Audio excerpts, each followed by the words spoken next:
Now, one of the really fun things about deep-sea exploration is the opportunity to take someone on their first dive.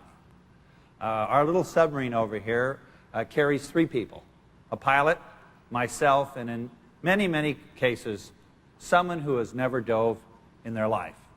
Imagine taking someone on their first dive and being down to the Titanic. Now, when you get in your submarine in the morning, the submarine has really been sitting on the surface of the ship all morning getting very hot. And so when you climb inside and you seal yourself in, you crawl down into a sphere that's it's less than 2 meters in diameter. It's extremely small. And you seal the hatch. This is always the fun part, when you stand up and seal yourself in. Now, when you do that, you encapsulate a normal breathing mixture of air, but it's, like I said, very hot. It can be in the 90s. But more importantly, the humidity is near 100%. And so you can see we quickly strip down and take as much clothing off as we dare to get cool.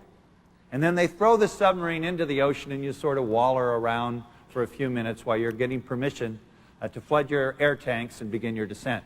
You finally, after 10 or 15 minutes, get permission, and by that time you're really quite miserable. And you can't wait to get down. Now, on the way down, in that 2.5-hour trip to the bottom of the ocean, the temperature outside is going to plummet. In fact, by the time you get down to 2.5 miles down, or 2.5 hours down, 12,000 feet, the temperature is near freezing. The submarine hull that you're in is just 2 inches thick, and there's no insulation. So the temperature begins to plummet inside the sphere. Now, there's a fascinating phenomena that takes place that you and your pilot know is going to take place, but the novice doesn't know. And that is, as the temperature drops, this moist, humid air inside the submarine begins to condense on the hull of the submarine and inevitably begins to drip. And generally right around the hatch, because that's where the bare metal is. Now, what you do is you take the novice and you put them directly beneath the hatch. And you tell them to look out the window and, look at the marine life on the way down. Then you turn all the lights out, because you say, well, we're conserving power, because we only run on lead batteries like golf cart. And so as you begin going down, you and the pilot have actually generally take bets on how many drips it's going to take to drop on this macho person's head to crack them. It generally takes about 8 drips. And as I said, it takes about 45 minutes for that to manifest itself. So you go down, and on your way down, finally that first drip forms, lands right on their head.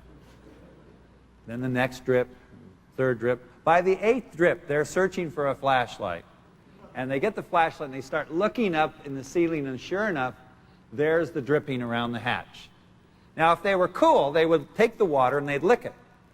And they'd find that it was fresh water, it's condensation. But they never licked the water. In fact, if they licked it off their head, there'd be so much sweat mixed in there, there'd be a lot of salt.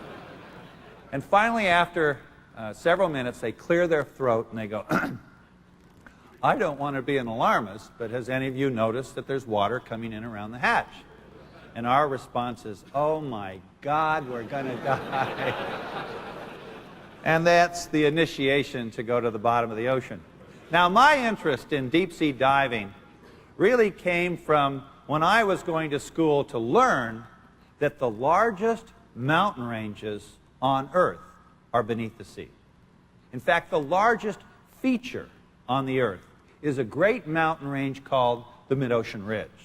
Now, the Mid-Ocean Ridge begins its journey in the Arctic Basin, and it traverses down the Atlantic Ocean beneath the island of Iceland, down the central portion of the Atlantic Ocean, all the way into the South Atlantic, between South America and Africa, and then it makes a turn and it goes into the Indian Ocean, all the way across the Indian Ocean between Australia and Antarctica, into the East Pacific, and then finally, after a journey of 72,000 kilometers, it finally comes ashore in Baja, California, where it makes a left-hand turn and becomes the San Andreas Fault. Now, believe it or not, this largest feature on Earth was not visited by human beings for the first time till after astronauts went to the moon.